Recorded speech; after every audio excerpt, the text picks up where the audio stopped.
রমজান মাসের প্রথম রাত যখন হবে ওই রাতে তারাবির নামাজ পড়া। তারাবি সাহাবায়ে কেরামের ঐক্য মতে 20 রাকাত তারাবি পড়ব। সাহাবায়ে কেরামের ঐক্য মতে কয় রাকাত তারাবি পড়ব? এটা সাহাবায়ে কেরাম এই ব্যাপারে ঐক্যমত, 20 রাকাত তারাবি পড়া। তারাবি ধীরস্থির ভাবে পড়া।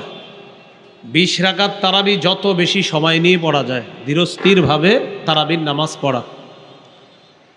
কে কত তাড়াতাড়ি পড়তে পারেন এই পাল্লা না দিয়ে কে কত বেশি সময় নিয়ে পড়তে পারেন এই কাজের প্রতিযোগিতা করবেন, যে আমাদের মসজিদে সময় তোমাদের চেয়ে বেশি লাগছে, এইভাবে বলা। মনে থাকবে তো ইনশাল্লাহ? তাহলে 3 নাম্বার, রমজানের প্রথম রাত শুরু হলে তারাবি পড়া। সাহাবায়ে কেরামের ঐক্যমতে 20 রাকাত তারাবি। সহিহ বুখারীর 2009 নম্বর হাদিস, রাসূলুল্লাহ সাল্লাল্লাহু আলাইহি সাল্লাম বলেন, মান কামা রমাদানা ঈমানাও ওয়া ইহতিসাবা গুফিরা লাহু মা তাকদ্দামা মিন যামবি। যে ব্যক্তি ঈমানের সাথে সওয়াবের আশায় রাতের বেলা সালাত আদায় করলো, তার আগের গুনাহগুলো মাফ। তাহলে 3 নাম্বার তারাবি পড়া। 4 নাম্বার তারাবির নামাজে কোরআন তেলাওয়াত করা, পারলে 1 খতম কোরআন পড়া। আর যদি কোরআন খতম না পারেন তাহলে যেই সূরাগুলা মুখস্থ আছে ওইগুলা পড়বে ইমাম সাহেব, অথবা যেটাকে বলা হয় সূরা তারাবি সেটা পড়বেন, বাকি ধীরস্থির ভাবে। তাহলে এটা 4 নাম্বার, নামাজের মধ্যে কোরআন তেলাওয়াত করা। 3 নাম্বার তারাবি পড়া। 4 নাম্বার নামাজে কোরআন তেলাওয়াত বেশি করা রমজানে, অথবা নামাজের বাহিরে কোরআন তেলাওয়াত করা। নামাজেও করা, নামাজের বাহিরেও কোরআন তেলাওয়াত করা। 4 নাম্বার। 21 নম্বর পারাটা শুরু হয়েছে সূরা আনকাবুতের 45 নম্বর আয়াত দিয়ে। আল্লাহ তাআলা বলেন, উতলু মা উহিয়া ইলাইকা মিনাল কিতাব। নবী আপনি তেলাওয়াত করেন, কোরআনের যা আপনার প্রতি ওহী হিসাবে এসেছে এটা আপনি তেলাওয়াত করেন। সূরা ফাতিরের 29 নম্বর আয়াতে আল্লাহ বলেন, ইন্নাল্লাযীনা ইয়াতলুনা কিতাবাল্লাহ ওয়া আকামুস সালাহ ওয়া আনফাকু মিম্মা রাযাকনাহুম সিররাও ওয়া আলানিয়া। যারা আল্লাহর কিতাব তেলাওয়াত করে, যারা নিয়মিত 5 ওয়াক্ত নামাজ পড়ে, যারা আমার দেয়া রিজিক থেকে দান সদকা করে, প্রকাশ্যেও দান করে, গোপনেও দান করে, ইয়ারজুনা তিজারাতাল লান তাবুর। এই 3টি অভ্যাস যার থাকবে, নিয়মিত কোরআন তেলাওয়াত, নিয়মিত 5 ওয়াক্ত নামাজ, নিয়মিত দান সদকা। আবার বলছি, মরণ পর্যন্ত 3টি অভ্যাস নিজের করে নেন। নিয়মিত কোরআন তেলাওয়াত যতটুকু পারা যায়, নিয়মিত 5 ওয়াক্ত নামাজ, আর নিয়মিত সাধ্য অনুযায়ী দান সদকা। আল্লাহ বলেন তারা এমন ব্যবসার আশা করে, লান তাবুর, যে ব্যবসা কখনো লস হবে না, শুধু লাভ আর লাভ, এই ব্যবসা কখনো ধ্বংস হবে না। তাহলে নিয়মিত কোরআন তেলাওয়াত করা। আমাদের সকলের উচিত অন্তত 40 দিনে 1 খতম কোরআন পড়া। 40 দিনে, কয় দিনে পারেন? 3 দিনে 1 খতম পড়েন, না পারলে 7 দিনে, না পারলে 10 দিনে পড়েন, না পারলে 30 দিনে প্রতিদিন 1 পারা করে। আর চেষ্টা করা যে অন্তত 40 দিনে 1 খতম কোরআন পড়া। তিরমিজির হাদিসে আসছে, ক্বালা রাসূলুল্লাহ সাল্লাল্লাহু আলাইহি ওয়াসাল্লাম লি আব্দুল্লাহ ইবনে আমর। রাসূলুল্লাহ সাল্লাল্লাহু আলাইহি সাল্লাম আব্দুল্লাহ ইবনে আমর রাদিয়াল্লাহু তাআলা আনহুম, এই আব্দুল্লাহ ইবনে আমর রাদিয়াল্লাহু তাআলা আনহুকে আল্লাহ রাসূল সাল্লাল্লাহু আলাইহি সাল্লাম বললেন, ইকরাইল কুরআনা ফি 40, তুমি 40 দিনে 1 খতম কোরআন পড়ো। নবীজি বললেন অন্তত 40 দিনে 1 খতম কোরআন পড়ো। আমাদের উচিত 40 দিনে অন্তত 1 খতম কোরআন পড়া। তাহলে 4 নাম্বার কাজ রমজানে নামাজেও তেলাওয়াত করা, নামাজের বাহিরেও তেলাওয়াত করা। আল্লাহ তৌফিক দান করেন। সহিহ মুসলিমের হাদিস, ক্বালা রাসূলুল্লাহ সাল্লাল্লাহু আলাইহি ওয়াসাল্লাম ইকরাউল কুরআন নবীজি বলেন তোমরা কোরআন পড়ো, فإنه يأتي يوم القيامة شفيعا لأصحابه। কোরআন কিয়ামতের ময়দানে পাঠকের জন্য সুপারিশকারী হিসাবে উপস্থিত হবে। এই জন্য আমাদের উচিত নিয়মিত কোরআন পড়া। রাসূলুল্লাহ সাল্লাল্লাহু আলাইহি সাল্লাম বলেন, আমি আপনি যখন মারা যাব, ইউতার রাজুলু ফি কবরিহি, আমাকে আপনাকে কবরে রাখা হবে। রাখার পর ইদা উতিয়া বিরাসিহি, ফেরেশতা আযাব নিয়ে আসবে মাথার কাছে, ফেরেশতা মাথার কাছ দিয়ে আযাব নিয়ে আসবে। ফাদাফাআতহু তিলাওয়াতুল কুরআন, মাথার কাছে আযাব আসলে কোরআন তেলাওয়াত বাধা দিবে আযাবকে। না না না, এখানে আসা যাবে না। মাথার কাছে আযাব আসলে কোরআন তেলাওয়াত ওই আযাবকে বাধা দিবে। ওয়া ইদা উতিয়া বিয়াদাইহি, মাথার কাছ দিয়ে আসতে না পাইরা এবার আসবে হাতের কাছ দিয়ে আযাব। দাফাআতহু সাদাকা, সদকা বাধা দিবে না, এখানে আসা যাবে না, এই হাত দিয়ে সে সদকা করছে। ওয়া ইদা উতিয়া বিরিজিলাইহি দাফাআহু মাশিয়ুহু ইলাস সালাহ আও ইলাল মসজিদ, এরপর আযাব আসবে পায়ের কাছ দিয়ে। মসজিদে হেঁটে যাওয়া আর আসা, এই হাঁটা, এই আসা যাওয়াটা, সে যে মসজিদে যাইতো নামাজ পড়তে, এই আগমন মসজিদ থেকে তার আসা যাওয়াটাই আযাবকে বাধা দিয়ে বলবে এই পা দিয়ে সে নামাজে গিয়েছে, এখানে আসার সুযোগ নাই, যাও। তাহলে মাথার কাছ দিয়ে আসলে তেলাওয়াত বাধা দিবে, হাতের কাছ দিয়ে আসলে সদকা বাধা দিবে, পায়ের কাছ দিয়ে আসলে নামাজে যে গিয়েছেন আপনি, এই হাঁটা আসা যাওয়াটা বাধা দিবে না। এই পা দিয়ে সে মসজিদে গিয়েছে, নামাজ পড়েছে, এখানে আসার কোনো সুযোগ নাই। করব তো তেলাওয়াত ইনশাআল্লাহ, আল্লাহ তৌফিক দান করেন। তো রাসূলুল্লাহ সাল্লাল্লাহু আলাইহি সাল্লাম আমরা সবচেয়ে বেশি ভালোবাসি, ঠিক না, আল্লাহ নবীকে।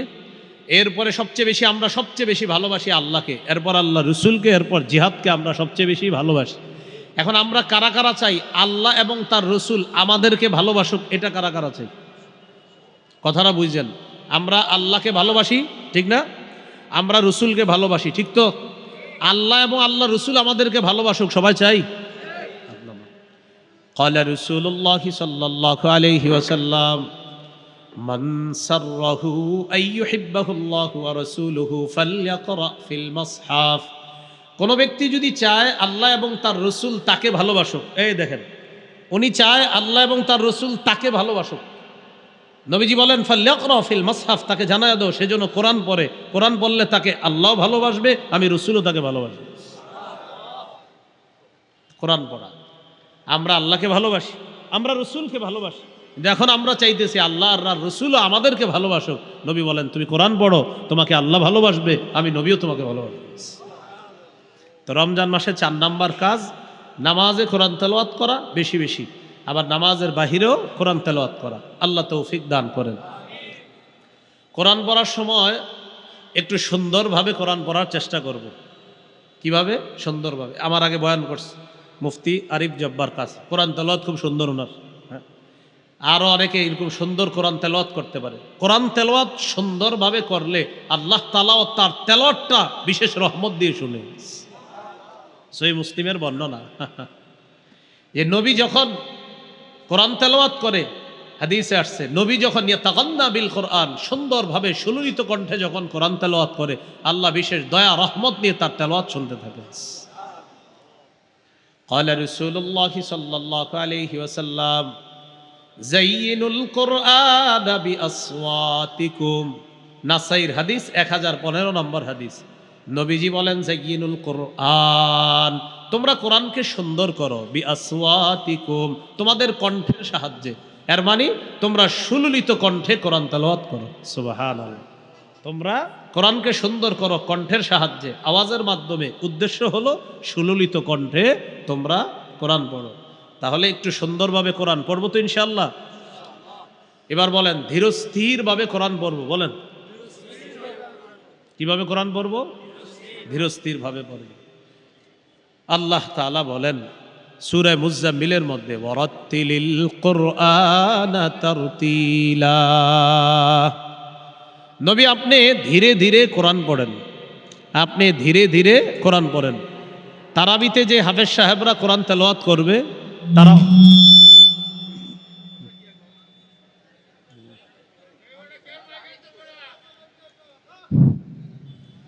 তো আল্লাহ তাআলা বলেন ওয়ারাত্তিলিল কোরআন তারতিলা, আপনি ধীরে ধীরে কোরআন তেলাওয়াত করেন। আমরা মুসল্লি যারা থাকবো হাফেজ সাহেবদেরকে আমরা উৎসাহ দিব এইভাবে, হুজুর আপনি ধীরস্থিরভাবে পড়েন, সমস্যা নাই, আপনি যত বেশি নামাজে দাঁড়াবেন আমরাও তৈরি আছি ইনশাআল্লাহ। যে রমজান মাসে যত বেশি নামাজে দাঁড়িয়ে থাকা যায়, হ্যাঁ আল্লাহ তৌফিক দান করেন। মুসল্লিদের মধ্যে 10% এমন থাকবে যারা চাইবে তাড়াতাড়ি পড়তে। আমি আশাবাদী 90% এমন থাকবে যারা বলবে না আপনি আস্তে ধীরে পড়েন, আমরাও আছি ইনশাআল্লাহ। তো 90% মুসল্লি যদি আস্তে ধীরে নামাজ পড়ে, আশা করি 10% যারা থাকবে তারাও আস্তে ধীরের পক্ষে হয়ে যাবে ইনশাআল্লাহ। ওয়ারাত্তিলিল কুরআন তারতিলা, আল্লাহ তাআলা বলেন আপনি ধীরে ধীরে কোরআন পড়েন। আল্লাহ আমাদেরকে ধীরে ধীরে কোরআন পড়ার তৌফিক দান করেন। সফরে যখন থাকবেন তখনও সুন্দরভাবে কোরআন পড়বেন। বাসে বৈশা রয়েছেন, গাড়িতে চলতেছেন, তখনও কোরআন পড়বেন। আব্দুল্লাহ ইবনে মুগাফফাল রাদিয়াল্লাহু তাআলা আনহু তিনি বলেন, রাআইতু রাসূলুল্লাহি সাল্লাল্লাহু আলাইহি ওয়াসাল্লাম ইয়াকরাউ ওয়া হুয়া আলা নাকাতিহি আও জামালিহি, আমি নবীজিকে দেখেছি উটনির উপরে অথবা ওটের উপরে বৈশা আল্লাহ রাসূল কোরআন পড়তেছে। ওটের উপরে বৈশা নবী কোরআন পড়তেন না, পুরাটা শেষ করিনি হাদিস। ওয়াহিয়া তাসিরু বিহি, ওট আল্লাহ রাসূলকে নিয়ে চলতেছে আর নবী তেলাওয়াত করতেছে। তাহলে ওট নবীরে নিয়ে চলতেছে আর নবীজি তেলাওয়াত করতেছে। সাহাবী বলেন কিভাবে তেলাওয়াত করতেছিল জানো? আমি নবীজিকে শুনলাম নবীজি সূরাতুল ফাতহি তেলাওয়াত করতেছে। 26 পারায় দেখবেন একটা সূরা আছে, কি নাম? সূরাতুল ফাতহি। 26 পারার 10 নম্বর পৃষ্ঠাটা যেই সূরা দিয়ে শুরু হয়েছে এই সূরাটার নাম সূরাতুল ফাতহি। আমি নবীজিকে শুনলাম নবী সূরায় ফাত তেলাওয়াত করতেছে। জানো কিভাবে? ওয়া হুয়া ইউরাজ্জিউ, নবী ছন্দময় করে খুব সুন্দর আওয়াজে প্রাণবন্ত করে তেলাওয়াত করতেছিলেন আর ওট নবীকে নিয়ে চলতেছিল। আহারে আমার নবীর তেলাওয়াত না জানি কেমন ছিল। হ্যাঁ নবীজি হাদিসে আসছে ওয়া হুয়া ইউরাজ্জিউ, যে নবীজি তেলাওয়াতটা যখন করতেছিলেন আমি দেখলাম সূরাতুল ফাতহি তেলাওয়াত করতেছিলেন ছন্দময় করে, স্পন্দন সৃষ্টি করে। সৌদি আরবের আব্দুর রহমান আস-সুদাইস ওনার তেলাওয়াত শুনলে দেখবেন আমাদের মাঝেও একটা কেমন যেন হিট কাজ করে, হ্যাঁ যে আলাদা, আহারে আরো বড়ুক আরো বড়ুক, ক্লান্তি লাগে না, আরো বড়ুক আরো পড়তে থাকুক।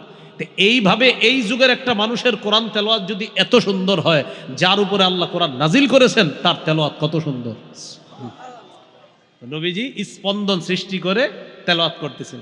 আমাদের বাংলাদেশের ওই হাফেজ সালেহ আহমদ তাকরিম, হ্যাঁ কি অসাধারণ তেলাওয়াত, সুবহানাল্লাহ। তেলাওয়াত যখন করে আপনার কোনো ক্লান্তি আসবে না, আপনার মনে হবে এত তাড়াতাড়ি কেন শেষ করলো, এটা মনে হবে আপনার। তো আমরা সুন্দরভাবে কোরআন পড়ার চেষ্টা করব, বলেন ইনশাআল্লাহ। যেই সমস্ত আয়াতের মধ্যে আযাব গজবের কথা আছে ওইগুলা 2-3 বার দোহরায়া দোহরায়া পড়ার চেষ্টা করব। আর কোরআনের কিছু অর্থ যদি বুঝেন আপনি, তাহলে আযাব সম্বলিত আয়াতগুলা একটু দোহরায়া পড়া যায়। সূরা মাইদা, কোন সূরা? সূরা মাইদা 118 নম্বর আয়াত। কত নম্বর আয়াত? এই আয়াতটা একদিন নবীজি তাহাজ্জুদে পড়তেছিলেন, পুরা রাত শুধু এই আয়াতটা পড়ছে। একটা আয়াত সারা রাত পড়ছে, একটা আয়াত সূরা মাইদার 118 নম্বর আয়াত। আবু যর গিফারি রাদিয়াল্লাহু তাআলা আনহু বলেন একদিন রাতের বেলা দেখলাম নবী নামাজে দাঁড়িয়েছে, তাহাজ্জুদ নামাজ। নবীজি সাল্লাল্লাহু আলাইহি ওয়াসাল্লাম নামাজে যখন দাঁড়াইছেন, কামা বিআয়া, নবী একটা আয়াত তেলাওয়াত করা শুরু করলেন যেটা সূরা মাইদার মধ্যে আছে। ইয়ারুদ্দুহা, নবী বারবার তেলাওয়াত করতেছিলেন, হাত্তা আসবাহা ইয়ারুদ্দুহা, নবীজি সকাল করে ফেলছে এক আয়াত তেলাওয়াত করতে করতে। সে আয়াতটা কি আমি আপনাদেরকে শোনাই। আল্লাহ বলেন, ইন তুআযিবহুম ফাইন্নাহুম ইবাদুক, আল্লাহ আপনি যদি তাদেরকে শাস্তি দেন তারা তো আপনার বান্দা। আল্লাহ আপনি যদি তাদেরকে শাস্তি দেন তারা তো আপনারই বান্দা। ওয়া ইন তাগফির লাহুম ফাইন্নাকা আনতাল আজিজুল হাকীম, আল্লাহ আপনি যদি আপনার বান্দাদেরকে মাফ করে দেন আপনি মহাপরাক্রমশালী মহাপ্রজ্ঞাময়। এই আয়াত পুরা রাত নবী তেলাওয়াত করছে। আল্লাহ আপনি যদি তাদেরকে মাফ করেন তারা তো আপনারই বান্দা। মূলত এই আয়াতের ব্যাপারটা কে জানেন? ঈসা নবী। ঈসা নবী আল্লাহকে এটা বলবে, আল্লাহ আমার এই উম্মতকে যদি আপনি শাস্তি দেন, মাবুদ তারা তো আপনারই বান্দা, মানে উম্মতের প্রতি ঈসা নবীর দরদ, ব্যথা, মায়া। আর আল্লাহ আপনি যদি দয়া করে মাফ করে দেন, আপনি তো ক্ষমতা রাখেন মাফ করার। এই আয়াতের বিষয়বস্তুর প্রতি লক্ষ্য রেখে আল্লাহ রসুল সারা রাত বারবার শুধু এই আয়াতটা পড়ছে যে আমার উম্মতের কি হবে, আমার উম্মতের কি হবে। তাহলে আযাব সম্বলিত আয়াতগুলা বারবার পড়া এটা যায়। মসজিদের মধ্যে যদি একদল মানুষ একত্রিত হয়ে কোরআন তেলাওয়াত করি, আমরা মনে করেন কয়েকজন একসাথে হয়েছে, তখন কোরআন তেলাওয়াত বেশি জোরে না করা। হয়তো কেউ সুবহানাল্লাহ পড়তেছে, কেউ আলহামদুলিল্লাহ পড়তেছে, কেউ হয়তো কোরআন পড়তেছে। রাসূলুল্লাহ সাল্লাল্লাহু আলাইহি সাল্লাম বলেন, তোমরা যখন একসাথে কেউ থাকবা, তখন দেখবা তোমার আশেপাশের ভাইয়েরা কি করে, তারা হয়তো বিভিন্ন ইবাদতে আছে, তাই তুমি বেশি জোরে কোরআন তেলাওয়াত তখন করবা না, তুমি আস্তে আস্তে করবা। বুঝে আসছে তো? হ্যাঁ। মসজিদের ভিতরে সবাই যদি কোরআন তেলাওয়াত করে, এটারও একটা ফায়দা আছে, মাদ্রাসায় করলেও ফায়দা আছে। কমপক্ষে 4টা ফায়দা, কোনো সন্দেহ নাই। সুবহানাল্লাহ। যারা কোরআন পড়ে বা কোরআন পড়ায়, কমপক্ষে 4টা ফায়দা থেকে খালি নাই। সহিহ মুসলিমের হাদিস, ক্বালা রাসূলুল্লাহ সাল্লাল্লাহু আলাইহি ওয়াসাল্লাম, মাজতামাআ কওমুন ফি বাইতিম মিন বুয়ুতিল্লাহ ইয়াতলুনা কিতাবাল্লাহ ওয়া ইয়াতাদারাসুনাহু বাইনাহুম ইল্লা নাযালাত আলাইহিমুস সাকিনাহ ওয়া গাশিয়াতুহুমুর রাহমা ওয়া হাফফাতহুমুল মালাইকা ওয়া যাকারাহুমুল্লাহু ফী মান ইনদাহু। রাসূলুল্লাহ সাল্লাল্লাহু আলাইহি সাল্লাম বলেন, আল্লাহর কোনো ঘরে একদল মানুষ একত্রিত হয়ে যদি কোরআন পড়ে অথবা কোরআন অন্যকে পড়ায়, ইল্লা নাযালাত আলাইহিমুস সাকিনাহ, তাদের উপর আল্লাহর পক্ষ থেকে প্রশান্তি নাজিল হয়, সাকিনা নাজিল হয়। 2 নাম্বার, ওয়া হাফফাতহুমুল মালাইকা, তারা যে একটা মজলিসে বৈশা কোরআন পড়ে, পুরা মজলিসটাকে ফেরেশতারা বেষ্টন করে নেয়, পুরা মজলিস। 3 নাম্বার, ওয়া গাশিয়াতহুমুর রাহমা, পুরা মজলিসটাকে রহমত ঢেকে নেয়, পুরা মজলিসটাকে রহমত ঢেকে নেয়। আর ফেরেশতারা যে বেষ্টন করে, এটা কিভাবে জানেন? মনে করেন আমরা এই জায়গায় কোরআনের আলোচনা যদি করি, এই পুরা মজলিসটা ফেরেশতারা বেষ্টন করে, পুরা আসমান পর্যন্ত ফেরেশতাদের একটা সারি, গোল সারি আসমান পর্যন্ত পৌঁছে গেছে। 3 নাম্বার। 4 নাম্বার, ওয়া যাকারাহুমুল্লাহু ফী মান ইনদাহ, যারা কোরআন তেলাওয়াত করে, যারা কোরআনের পাঠক, যারা কোরআনের শিক্ষক, তাদের ব্যাপারে আল্লাহ ফেরেশতাদের সাথে আলোচনা করতে থাকে। মনে আসেনি রমজানের 4 নাম্বার কাজ, নামাজে তেলাওয়াত করা অথবা নামাজের বাহিরে প্রচুর পরিমাণ তেলাওয়াত করা, করবো তো ইনশাআল্লাহ। 5 নাম্বার কাজ, তাহাজ্জুদ পড়া। কি পড়া? তাহাজ্জুদ। 8 রাকাত তাহাজ্জুদ পড়বেন। 8 রাকাত তাহাজ্জুদ পড়া নবীজির 12 মাসের সুন্নাহ। রাসূল সাল্লাল্লাহু আলাইহি সাল্লামের 12 মাসের সুন্নাহ হলো 8 রাকাত তাহাজ্জুদ পড়া। আর তারাবি 20 রাকাত পড়বেন, এটা শুধু রমজানের আমল। এটা সাহাবায়ে কেরামের ঐক্যমত। তারাবি 20 রাকাত প্রথম রাতে পড়বেন। আর সাহরির সময় যেহেতু আল্লাহ উঠায়া দিবেন, নবী সারা বছর 8 রাকাত তাহাজ্জুদ পড়তেন। আপনিও চেষ্টা করবেন সারা বছর পড়তে। তো যেহেতু পারেন না, রমজানে যেহেতু সাহরির সময় ওঠেন, কমপক্ষে 8 রাকাত তাহাজ্জুদ পড়ার চেষ্টা করবেন। আল্লাহ তৌফিক দান করেন। 8 রাকাত না পারলে 6, 6 না পারলে 4, 4 না পারলে 2, 2 যেন না ছুটে। তিরমিজির হাদিস 2616 নম্বর হাদিস, রাসূলুল্লাহ সাল্লাল্লাহু আলাইহি সাল্লাম বলেন, আলা আদুল্লুকা আলা আবওয়াবিল খাইর।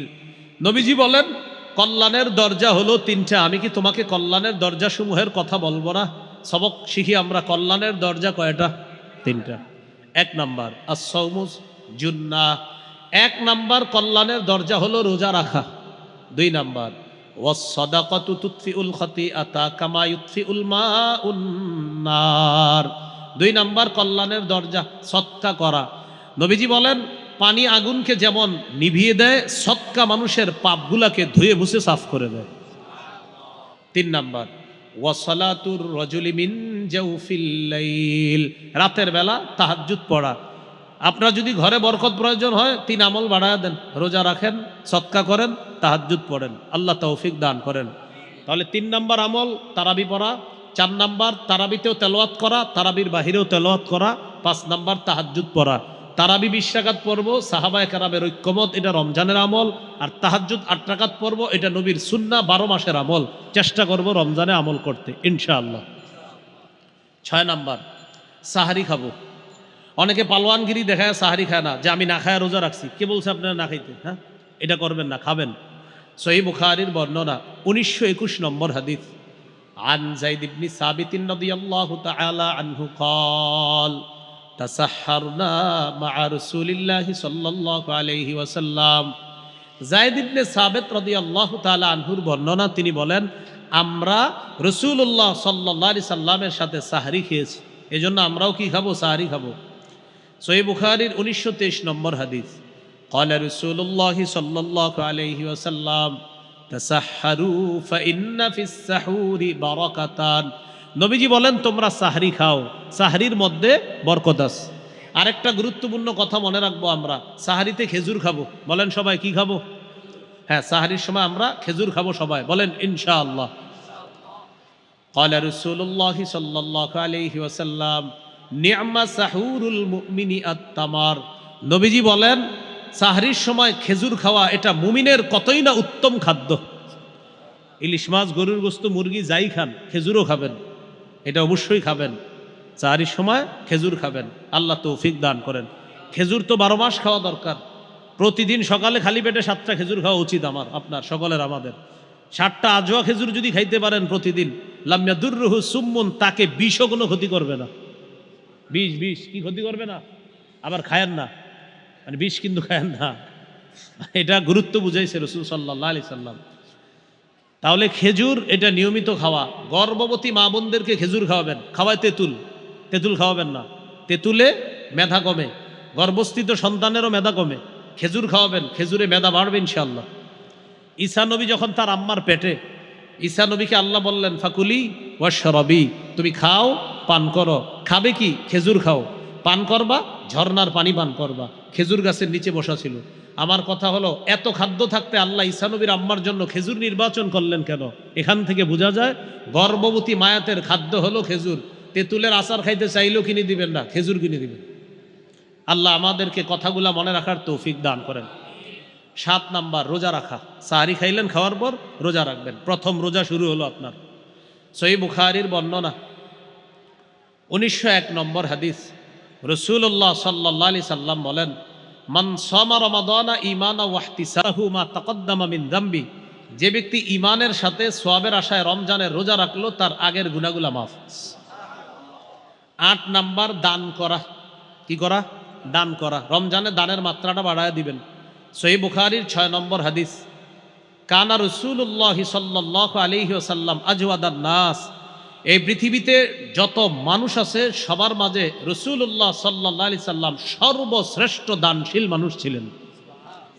ওয়া কানা আজওয়াদা মা ইয়াকুনু ফি রমাদান। রমজানে নবীজির দান করার মাত্রাটা আরো বেড়ে যেত। তাহলে রমজানে আমরা দান করব। 9 নাম্বার, বেশি বেশি নফল ইবাদত করা। আবু দাউদের 864 নম্বর হাদিস, কিয়ামতের ময়দানে আদম সন্তানের সর্বপ্রথম নামাজের হিসাব হবে। ফরজ নামাজে যদি ঘাটতি থাকে, আল্লাহ বলবেন নফল ইবাদতগুলা দেখো। এই নফলের মাধ্যমে আতিম্মু ফরিদাতাহু মিন তাতাওউহি, আমার বান্দা নফলের মাধ্যমে ফরজের ঘাটতি পূরণ করে দাও। রমজানে নফল বাড়ায় দেওয়া। 10 নাম্বার, বেশি বেশি ভালো কাজ করা। সূরা তাগাবুনের 9 নম্বর আয়াত, ওয়া মান ইউমিন বিল্লাহ ওয়া ইয়ামাল সালিহা। যে আল্লাহকে বিশ্বাস করবে, ভালো কাজ করবে, ইউকাফির আনহু সাইয়্যাতি, আল্লাহ তার আগের সব গুনাহগুলো মাফ করে দিবে। ওয়া ইউদখিলহু জান্নাত, আল্লাহ তাকে জান্নাতে প্রবেশ করাবেন। তাজরি মিন তাহতিহাল আনহার, যার তলদেশ দিয়ে ঝর্ণা ধারা প্রবাহিত হবে। খালিদিনা ফিহা আবাদা, সেথায় তারা চিরকাল অবস্থান করবে, বসবাস করবে। তাহলে 10 নাম্বার, নেকির কাজ বেশি করা। 11 নাম্বার, দোয়া করা। 2টি দোয়া বেশি বেশি করব, বলেন আমার সাথে, আল্লাহুম্মা ইন্নী আসআলুকাল জান্নাহ ওয়া আউযু বিকা মিনান নার। হে আল্লাহ, আমি আপনার কাছে জান্নাত চাই, জাহান্নাম থেকে বানা চাই। এই 2টি দোয়া বেশি বেশি করব। 12 নাম্বার, জিকির করা। 4টা জিকির বেশি বেশি করব ইনশাআল্লাহ। কয়টা? রাসূলুল্লাহ সাল্লাল্লাহু আলাইহি সাল্লাম বলেন, আল্লাহর কাছে 4টি জিকির সবচেয়ে প্রিয়।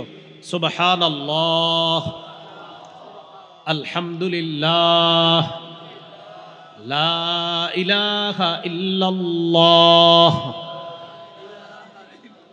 আল্লাহু আকবার। এই 4টা বেশি বেশি। এই 4টার চেয়ে আরো 2টা আছে, যেই 2টা আরো বেশি, মানে 2টা রমজানে বলেন লা ইলাহা ইল্লাল্লাহ,